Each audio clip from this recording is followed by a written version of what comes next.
Breaking news today. Russia's missteps in the war in Ukraine.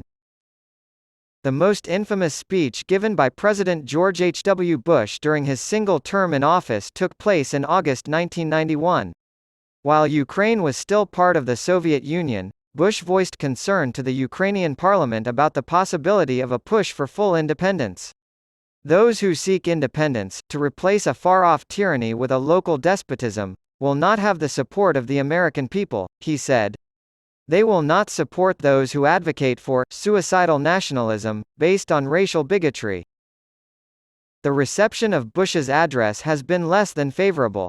His government had good reason to worry that the breakup of the USSR would lead to devastating ethnic conflicts like those in Yugoslavia, but with the added catastrophic risk of nuclear weapons. With the benefit of hindsight, the Soviet Union's demise appears inevitable. However, the process could have been much bloodier, as the current conflict between Russia and Ukraine demonstrates. However, the suggestion that Ukrainian independence would be an act of self-destruction stands out now as one of the most striking aspects of the address. The Russian invasion of Ukraine in early 2022 demonstrated the strength, cohesion, and widespread support for Ukrainian nationalism. Few would have bet before the war that a small, newly independent country with linguistic and ethnic divisions led by a former comedian could stand up to the former empire that had the world's largest nuclear arsenal. Two brand new books written by seasoned regional specialists shed light on this mystery. Author Owen Matthews, a veteran foreign correspondent based in Moscow, focuses on the decision-making process within Moscow circles in his book Overreach: The Inside Story of Putin's War Against Ukraine. Historian Serhiy Plokhy of Harvard University presents the centuries-long conflict between the two countries and a survey of Russian myths about Ukraine in his book The Russo-Ukrainian War: The Return of History. Matthews focuses on how Putin used the intellectual currents flowing through post-Cold War Russia to keep Ukraine in his country's orbit, while Plokhy demonstrates how Russian leaders used these precedents and legends to justify invasion.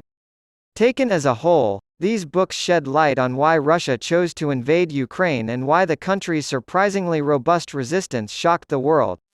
About half of both Overreach and the Russo-Ukrainian War are devoted to the background history that led up to the conflict.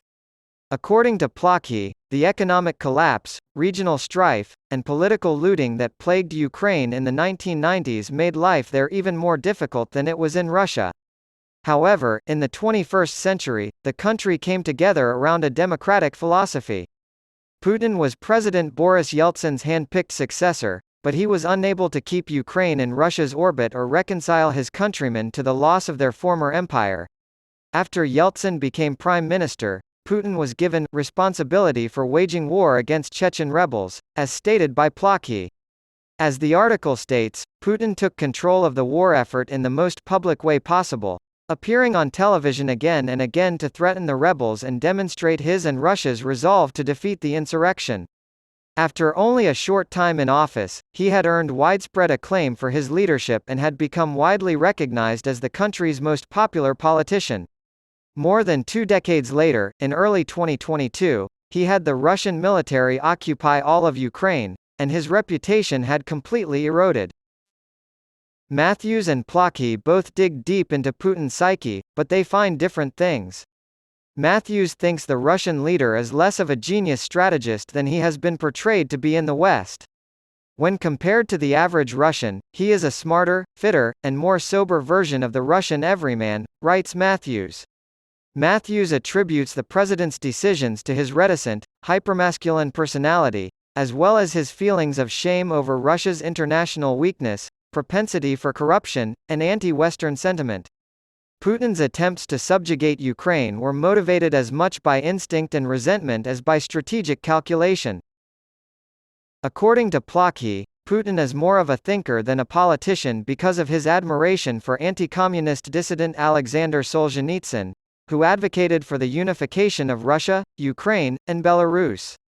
Putin has championed the enigmatic philosopher Alexander Dugin, the creator of Eurasianism, which holds that the territories of the former Soviet Union are rightfully Russian due to historical and cultural ties.